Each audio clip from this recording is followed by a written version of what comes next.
నమస్కారం. శ్రీవార్త న్యూస్కి స్వాగతం. పాదయాత్రలో ఇచ్చిన హామీలన్నీ నెరవేర్చి సర్వశిక్ష అభియాన్ ఉద్యోగులకు అండగా నిలవాలని సర్వశిక్ష అభియాన్ ఉద్యోగులు జగనన్నకు విజ్ఞప్తి చేశారు.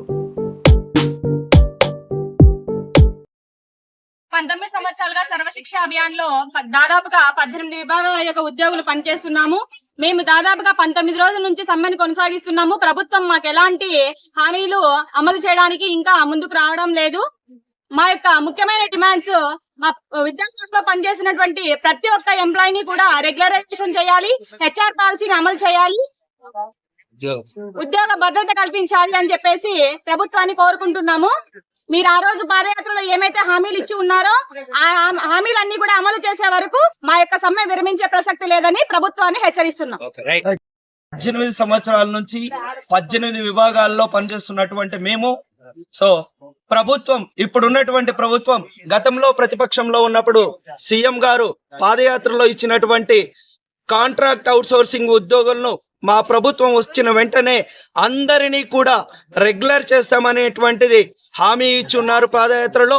అదే విధంగా శాసనసభ సాక్షిగా మా ప్రభుత్వం వచ్చిన వెంటనే మీ అందరినీ కూడా రెగ్యులరైజ్ చేస్తాననేటువంటి హామీ ఇచ్చి ఉన్నారు. సీఎం గారు నేను విన్నాను, నేను చూశాను, అలాగే మాట ఇచ్చాను, మడమ తిప్పను అనేటువంటి గొప్ప గొప్ప నినాదాలు ఇచ్చారు. ఖచ్చితంగా యువకుడు మా న్యాయమైనటువంటి డిమాండ్లను మమ్మల్ని అందరినీ రెగ్యులర్ చేస్తారని గత 4.5 సంవత్సరాలుగా ఎదురు చూసి అలసిపోయాము. మా యొక్క న్యాయమైన డిమాండ్ ఒక్కటే, ఈ మమ్మల్ని అందరినీ వెంటనే రెగ్యులర్ చేయాలి, అలాగే మా అందరికి హెచ్ఆర్ పాలసీని అమలు చేయాలి. ఈ రెండే మా ప్రధానమైన డిమాండ్లు. గత నెల 20వ తారీఖు నుంచి ఈ రోజుకి 19 రోజులు మా నిర్వధిక సమ్మెను కొనసాగిస్తున్నాం.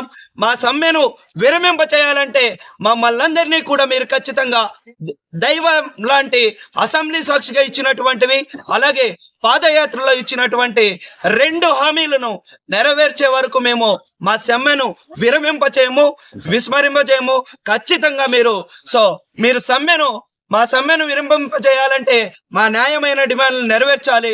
లేని పక్షంలో మేము సమ్మెను మరింత ఉధృతం చేస్తామని హెచ్చరిస్తున్నాము.